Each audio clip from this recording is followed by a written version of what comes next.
And we are live, I think. It'll be great to see all of you pop in as we go through this. And again, as usual on a Sunday, I am still Barbara Tien with ProjectKin. And joining me today, in addition to Diane Burley, is a special guest, Zarabeth, who may very well be marching through here on the screen here. She's in her little tucked in basket. And we're here to talk about something that all of us have gotten into in our family history work, where you work so hard to get everything, get those facts aligned, prove the facts, be comfortable with what you're seeing. You start feeling a narrative that explains why this and then that, and then this and then that. But how to weave it all together, how to braid that into a real story. So today, my guest is Diane Burley. Uh-oh, here it goes. Pardon the tale. Um, is Diane Burley, who will tell us about the challenges that she's going through in a book that she's working on herself. Welcome, Diane. It's lovely to have you join us. We lost your audio. We lost your audio. And it's lovely There you are. to be Go ahead. here. Yay. And I better keep smiling. The signal's having a little trouble keeping up Oh, with your man. smile, that's all. Am I back? Oh, You're boy. back. You're I'll back. tell You're back. you. It's okay. It's okay. I was looking for the cat, not for you. Go ahead, please. We've had a week with weather Ah, around here, so I don't know. it's okay. Go ahead. Well, I'm And going to keep smiling, otherwise I'm going to be free. You know what? Maybe I should dial back. I'm sorry. that's okay. And I'm on my bet. I have two providers, and I'm on the better of the two. It is Verizon. I will do a PSA. Maybe you don't want it. That's okay. If it's the better of the two, I'd honestly And the I'm other on one it is too for my phone. Comcast, and I never know Yeah. which one is going to behave. So anyway, yeah, this whole idea of reading truth.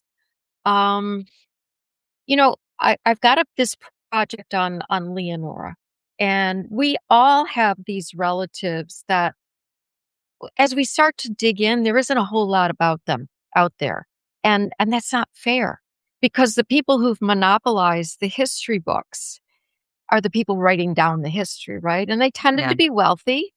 They tended to be connected. They tended to be male, and Proper so need? that just, yeah, and that just erases everybody else's history. And so I've been struggling as I recreate her.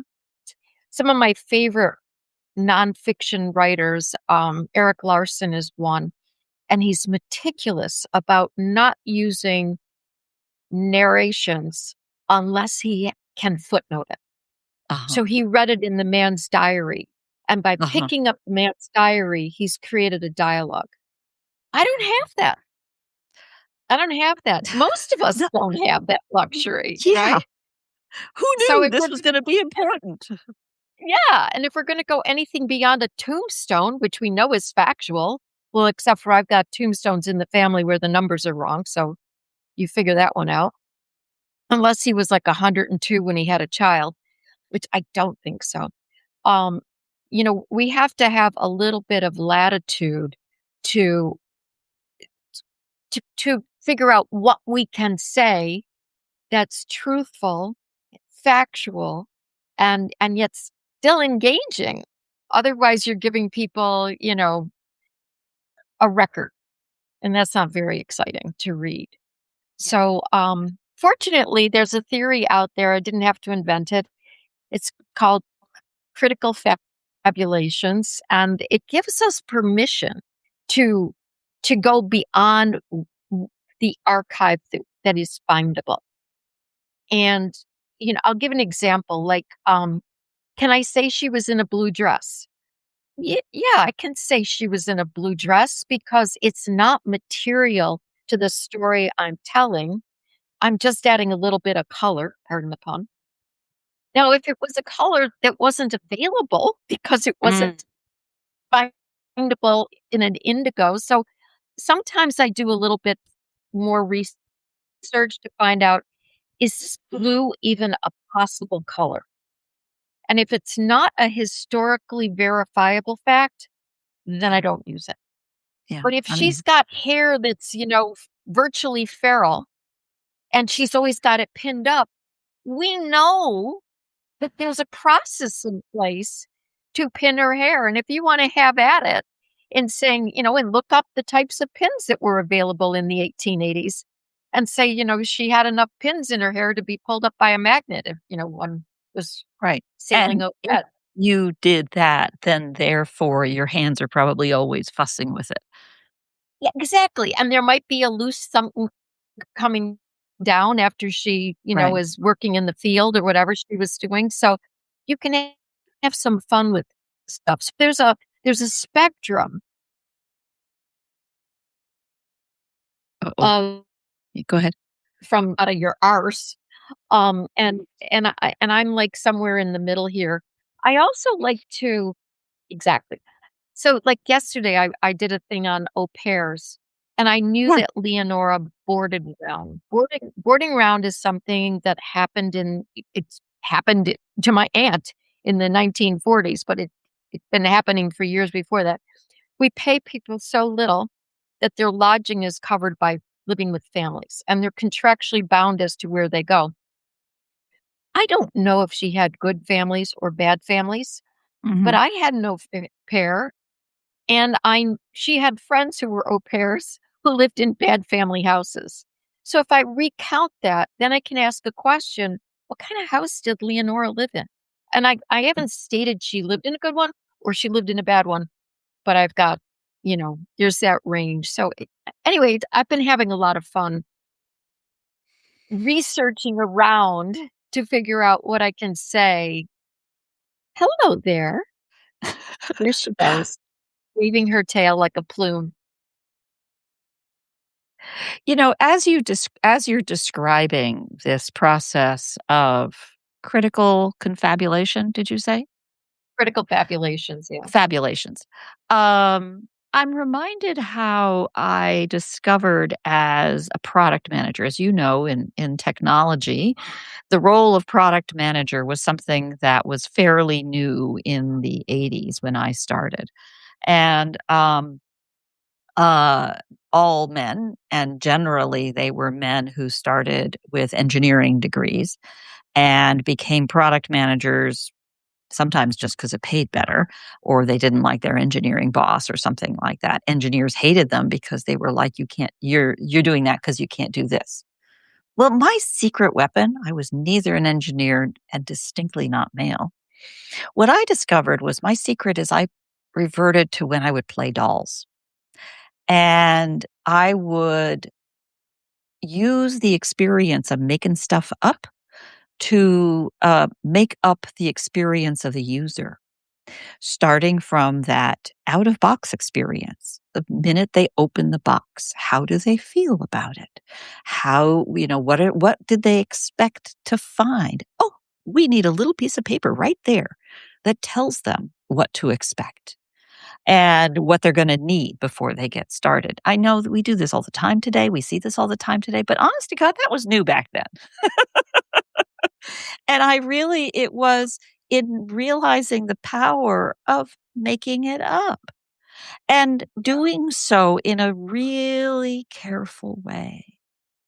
And it's liberating once you figure out how to do that. It's really Right. liberating, right? Are you having a good time?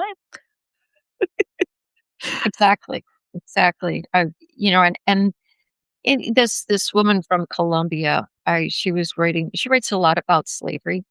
And a Mhm. lot of times the only thing that is in the records about a slave is the fact that they were bought or sold, Right. or maybe they had a disease. And a human being is far beyond this transaction or their medical history. And so Yeah. she was the one who came up with this theory. And I view it as sort of a Yeah. permission to go beyond. And I know that a lot of historians and genealogists really are sticklers for the facts, but I think that there's this way you can use words like it could have happened, it might have happened, Right. or you do a braid like I do, where I'm putting my experience next to that experience, and then I can come back and say, is this what happened with her? Yeah. What kind of household did she end up in? And you're Yeah. just planting seeds to let people know that, not everything is rosy or bad. As as I've spent time in, channeled into family history and genealogy, I've really come to realize how, again, the power of pretend, but also the power of messing with time. Because in a sense, you are looking back, right? And now you spend all day long looking back into the 18th century or whatever it is. And then you have to like readjust to come back into current time. And when you are writing this down, when you change facts, you're changing the timeline. So, like a time traveler, as you're writing this, if you write down material things that are not true, and somebody else comes along and reads that and is totally distorted in their understanding of time because you lied, you provided something that's not true. So in a sense, what you're talking about of determining what's a material thing to include, you're talking about both in terms of disclosures, so that when they want to say, wait a minute, what? You've gone in to disclose what you made up and what you didn't. But And also, I'll give you go ahead. go on, Well, but also, also, you're careful not to pick things up off the shelf, that are gonna be the gun that they're gonna need to use later on, and you didn't put it on the wall or on the table.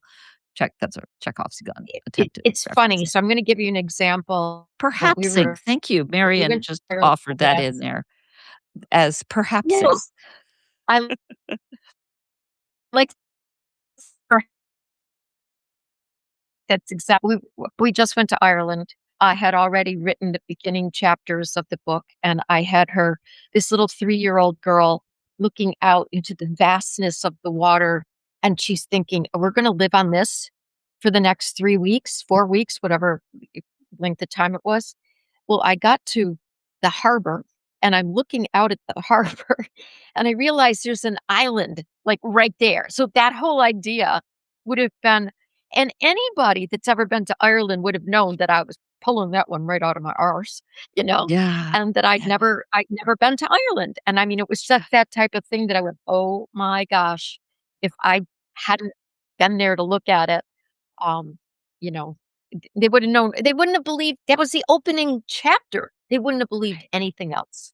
Right. You gotta talk about what you know. You're writing about what you know, and Kathy Stone points out, it's the dictionary definition of writing, is as telling or reading a story. It doesn't include that every tidbit of it is completely documented fact, because that's just A, nobody documents absolutely everything in their life, and B, that's just boring. I was thinking about how, I was describing to somebody, "Oh, all of those billboards on 101 in San Francisco." If you've been to San Francisco, you know that the billboards going into the city are all tech. It's all about tech, and everybody that does that, you can't help but notice it. You come around a particular hill, you can't help but notice all of the towers. I'm sure that's true in New York City. When you approach New York City, that moment you see the skyline, it's true about Toronto, it's true about every city, I have to think. Where is that corner? I don't know. I'm not there. I know just this one. It's that kind of thing. And nobody writes about that because everybody knows it. No, it's true. It's true. So, I was really, I mean, it was a bit of a challenge for me because I didn't want this labeled as historical fiction. I want this to be creative nonfiction. Mm, And that's that talking about that spectrum of what is make upable, it narrows a little bit in nonfiction versus fiction. So let's see. Perhapsing is illustrated, she says. So Marion's got an example there as of oh, which would there be we go. awesome. Awesome to take a maybe I we'll love pull that. that up on our Zoom on Yeah. Thursday. We're doing this again on Thursday. Well, we're not doing this again exactly. What we're doing on Thursday is the bigger description, right? We're just getting started here because We're you are in the thick of this project. And I think we'll have some really good insights to give us Yeah, courage. I can't wait to get into the whole thing about her husband. I mean, it just was mind-boggling, and in fact, I'm so nervous. And here's like a tip, um, not tip, but if you've been looking in newspaper archives for information, new newspapers are constantly being digitized and being added to old collections. So what you think you knew about a person a year ago, there may be new information out there, that has been digitized since then. And that became my problem with William. Information was popping up like, toadstools in my garden. I'm like, oh my gosh, I got to stop looking now because every time I looked, I found something crazier. So I'm going to get into the crazy on the Thursday and how we got around it. Mhm.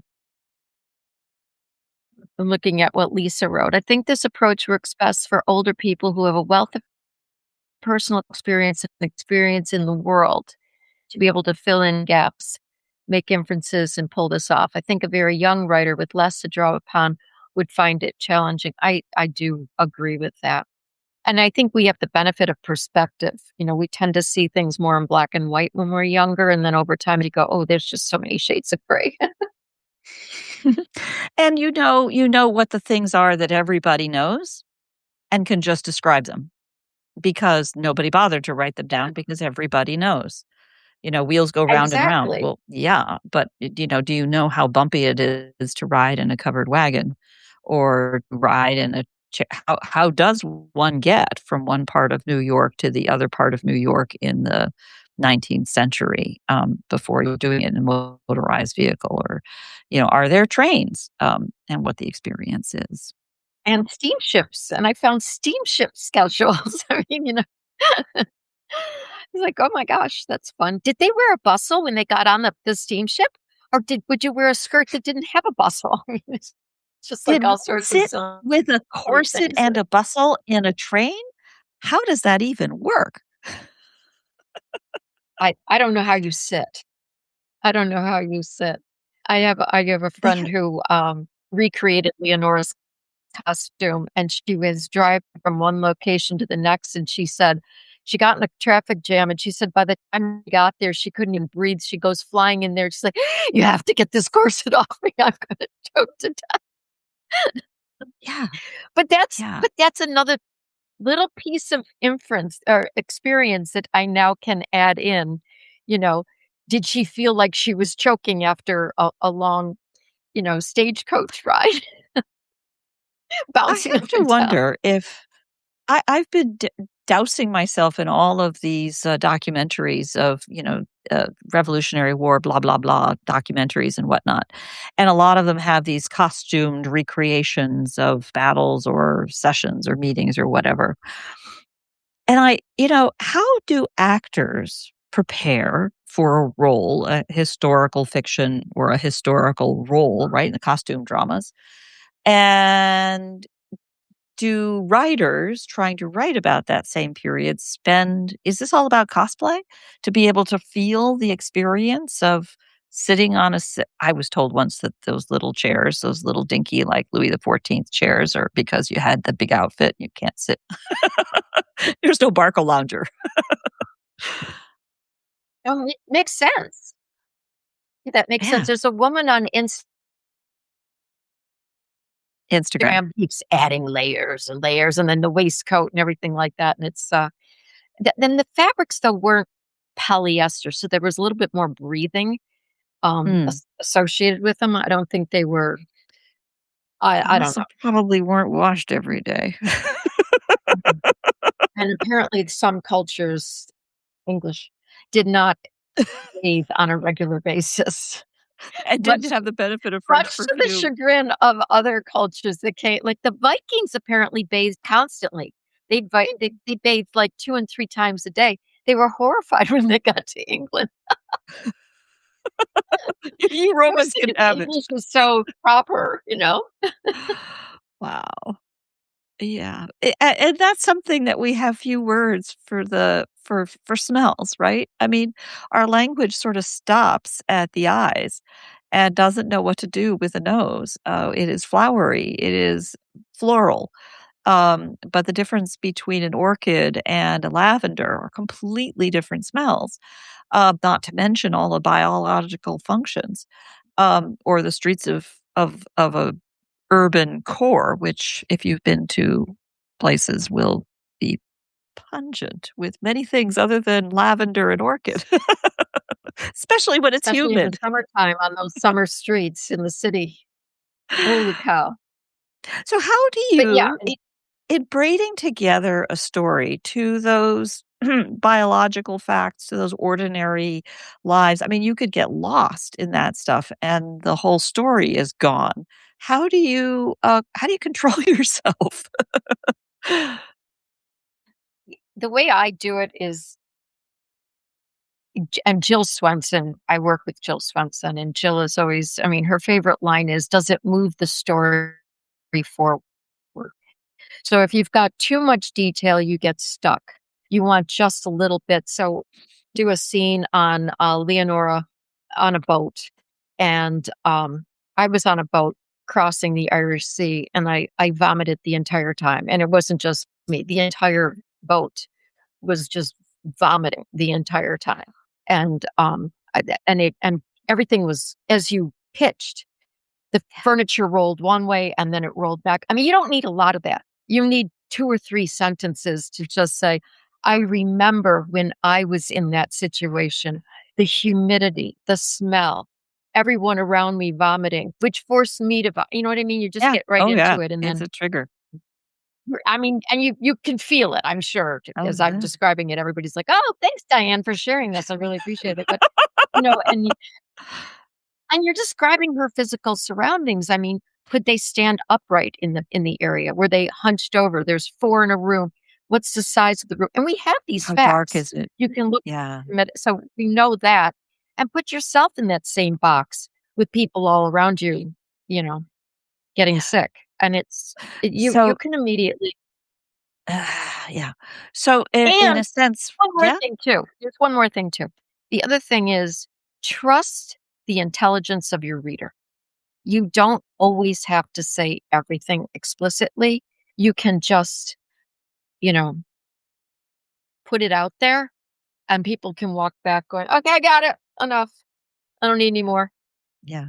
Especially with the familiarity in a category, in a culture, or, a historical period, if they are, then they don't need yeah, they don't need to know what a rocking boat feels like. Um, and, to feel the feels, see the light, to imagine the color. You don't need to describe every bit of a sunset. People have seen sunsets before. Right. Yeah. And does it move the story forward? And And it again, it's yeah. like But it's like also like writing. you and I have written a lot of technical documentation, and writing this type of fiction or nonfiction or storytelling, it has to add up, just like in documentation. I mean, you're not giving extra information. You're just helping them understand this is a picture you're going to see, and now we're back into the command. So to me, it's just it's engineering storytelling, which I'm sure will offend a few people when I say it that way, but that's how I do it, and I'm sure everybody has different, modes of it. I had a scene that I'm working on, and it's when her husband dies of tuberculosis, and the coughing is just horrendous, and my son was about 4 years old when my uncle died, and he'd had a terrible cough, 2 years of just coughing all the time, and he said to me, "Did God take his cough away?" And that line came back to me when I was writing it because she had a 4-year-old son, and the 4-year-old son's just lost his father, and that's the line I put in there. I don't know that he said it, but I know my 4-year-old said it, so it's within the plausibility of what a 4-year-old who's innocent might say. That's a beautiful example of what Lisa was talking about, in the sense of older people having a wealth of personal experiences to draw on to pull in a story. It was a line that your 4-year-old brilliantly said at the time. And for you to just pull that out, borrow that little nugget of personal experience that the 4-year-old came up with and use it in this story. That's great. That's a terrific example and a great line, honestly. Did God take his cough away? Ouch. I think there's one other thing too. And the other thing is you love these ancestors. You're going to be tender with them. I mean, they're not all heroes and, there's some villains in there, whatever, but you only you can tell this story as carefully. If it's somebody else, they might be sloppy. You have a chance of really recreating them in a way where you add their humanity back in.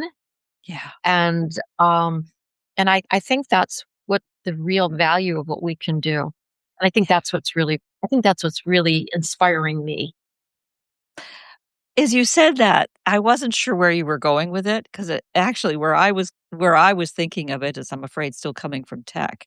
And one of the first things we learn in tech is, yes, you fall in love with your product. You fall in love with the thing that you're doing, the idea that you're doing, and you assume everybody is going to love it as much as you do. And you just start from there. And then you go on to explain whatever, but you start from the point of you already love this thing. That's not always true. And sometimes it's not really very lovable. You may see its charm. Don't fall in love with your babies. And, finding that balance also, drama needs a bad guy. Finding the way to decide who is that bad guy when in fact the bad guy isn't always so clearly bad. And figuring out how to create that tension. I suppose that's all the genius of a good writer that I can only begin to look at like an engineer. I'm not an engineer, but I spent too much time with them. Although you engineer this every week, so I think you're an engineer. And I know that's meant as a compliment. Oh, very much so. Very much so, because it has to add up. There's No, a I laugh process. about that. I laugh There's about a that process. because it's funny. My grandfather was an engineer who started very young at General Electric, just as they were taking off in what we would call a startup today, right? I mean, General Electric in 1914. And my mom grew up always dumping on engineers. Maybe that's another whole psychological thing I still need to parse apart. But oh my God, he's just such an engineer. Hmm. And then, Well, of yeah, course, there's those engineers. well, it's There the are logic, talented though. engineers. Forget but Yeah, but it's the logic. the insisting on the logic and what is an engineer, but making sure that the pieces really do fit together, and not fitting together is not okay. No. And you might be able to get away with it in poetry, but you're building that logic, that flow. We have a wonderful comment here, quoting Hemingway from David Shaw. If a writer of prose knows enough about what he is writing about, he may omit things that he knows, and the reader, if the writer is writing truly enough, will have a feeling of those things as strongly as though the writer had stated them. Wow. That's a long sentence for Hemingway. It's so true, Ironically. ironically. It's so true. Wow. I So, think yeah, yeah, for so many of us as family I mean, I often describe the difference between a family historian and a genealogist, which is sort of an unnecessary definition, but to me, the genealogists are the keepers of fact, keepers of truth, keepers of fact, no matter how much in love however much you might be in love with it, like a mathematician. And family historians have often, I think, a need to communicate a story across as a way of communicating love, as a way of communicating those emotions, the feelings that if the if the writer is writing truly enough. And that's what Well, you're what pushing for. And those don't and necessarily what always agree. Go ahead. and what is fact? And I'm Yeah, gonna ask that question now because we've got people like David on. If the tombstone says the years he lived were this to that, and the census says, well, no, he was 30 years younger than that. It couldn't have been 110. And he probably wasn't fathering children into his 80s and 90s. So is the fact what's on the tombstone, or is the fact what we can deduce with common sense and more logic? right. So, the archival record says one thing and the record was wrong. And Um, as you say, the archival record may say many archival records may say many different things, and sometimes that's true because you got the wrong record.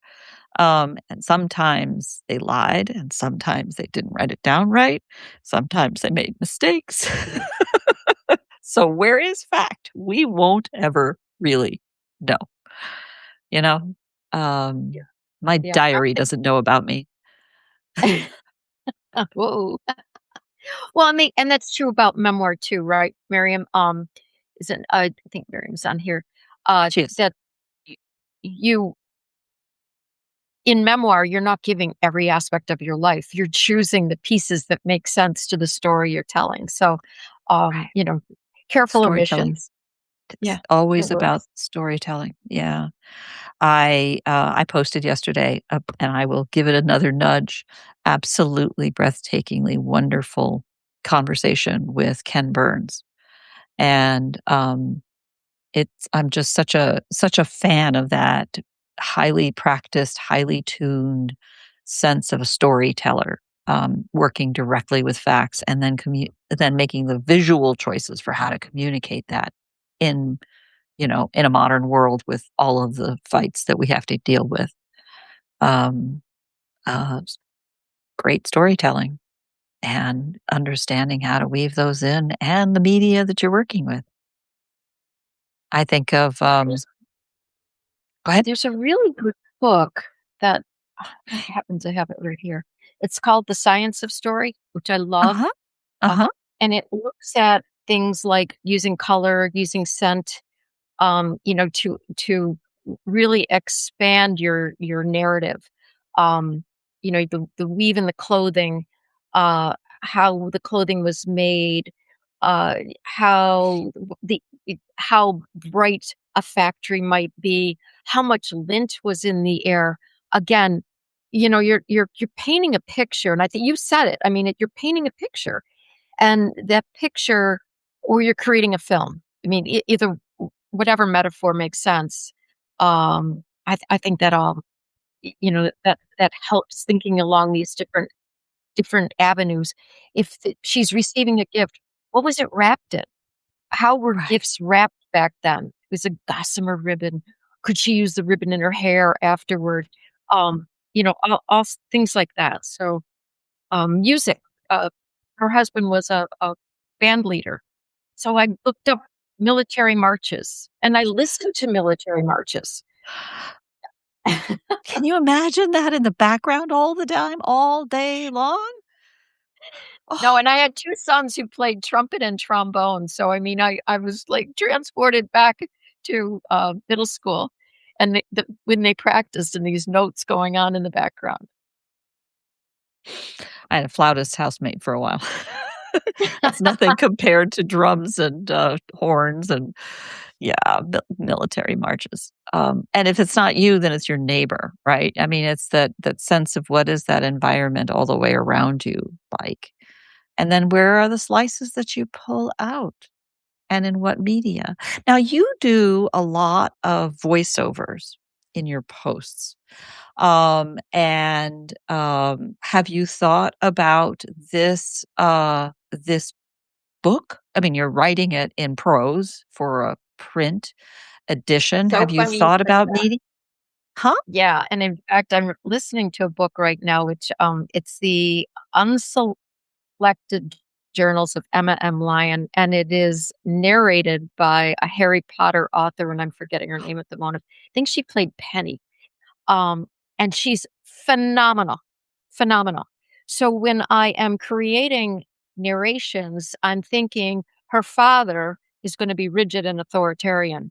I'm putting a voice in my head. So when I write, there's certain words he would use, like he would not conjugate things in these full flowery ways. He'd get to the point and he'd be more staccato with and then her husband was both a musician, the creative side, the flowery side, that'd pay attention. And then the other side was in the military. So he had moments under stress. I have him speak very, you know, didactically. And then when he's just with her and he's relaxed, he has a different cadence to his talk. Um, she, her mother was very educated. And her mother was very religious. So her mother speaks a lot in, you know, Big Catholic. words. Big Yeah. words. Yeah, exactly. But Leonora had wit and she had temper. I found an archive that talks about how she smashed a man over the head with a pail. I mean, so I've got that little piece of knowledge that when she's pushed up against a wall, she gets her Irish up. Inner, inner corset. In her corset. How do you do Right. that? Exactly. And so when her husband is dying and she has just given birth to a 2-month-old and she has two other toddlers running around, and she's on the third floor of a flat running up and down the stairs to take him to the privy, get water, that you think she's not breaking down every so often? And I don't have to have her turn it into a banshee, but I can definitely, paint that level of frustration where you get the picture. Yeah. Oh, I love man. that question. Thank you. We got to make sure we mention that on Thursday. Well, I reflect back on playing dolls. I mean, I just do. I just see this little stage and, my daughter gave us this word, I be her. So, this doll doing this and this one doing this, which by the way is not a girl or a boy thing. I've seen action figures do that. And, because you have completely written this character and then you're practically writing a play. You're just writing it down as as a narrative prose. Oh, you like the did we all do that with dolls? I don't know how other people play dolls. I think the genius of the You know, Barbie doll was the you could grab your hand around it. It was exactly a hand-sized doll. Yeah. oh, like, right? We made up entire, universes. Was it Stacy? I think she had a British accent, right? Yeah, yeah, exactly. Francie, come on. And where are they from exactly? Yeah. Of course, you had to have the experience to know those accents. And Mama Carol here, I'm thinking you were with me there playing dolls, painting the picture. And yeah, that's a great way to put it, stepping through and painting the picture. And I think it's one of the reasons why, well, creativity and pretend and perhapsing is such a powerful, powerful tool for everybody. And giving yourself permission to do it. Yeah. Because I needed that. I I needed to think we get can all permission give you a to. big hug right here, right now, and give you permission. Just be sure to document what you've done. Document your I sources and can, provide your disclosures. and I think another way of thinking about it is that like a good lawyer, you're telling the story and you've got the evidence to back you up. But you can't introduce, something else, but you take things out to the, um, you make a story with what you And have. your And I readers, think are the members of the jury. exactly. Well, and I watch out for you genealogists too. I do have my backups and my sources. So when you come at me, I can say, no, I have it. Talk to the hand. She knows what she's talking about. I hope. Excellent. I hope. Well, listen, I can't wait until Thursday. We're going to have a blast. And I am thrilled to see so many of you here today. Thank you so much for joining us and actively joining in the conversation. on this Sunday morning here in California and afternoon for you in the East Coast. And I don't see you coming in from London, from the UK, but I appreciate your early evenings as we step out and try to take our way through these stories and braid them into tales that our loved ones will care about and appreciate and see where we go and take it over time, right? I'd love to hear their stories on Thursday too when we get back together because it'll be Oh, fun. absolutely, absolutely. So come armed with your stories. It's a conversation, and we can go as long as we need to. It's going to be fun. All righty. Thank you so much, Diane, for doing this morning. Oh, And Barbara, thank you so much for engineering this perfectly as usual. well, I can only do so much with the gods of technology because that's the nature of networks. You have to pay your tithe in every single location all at the same time. You know. All right. Talk soon, and we'll see you on Thursday. Till then, bye. I know.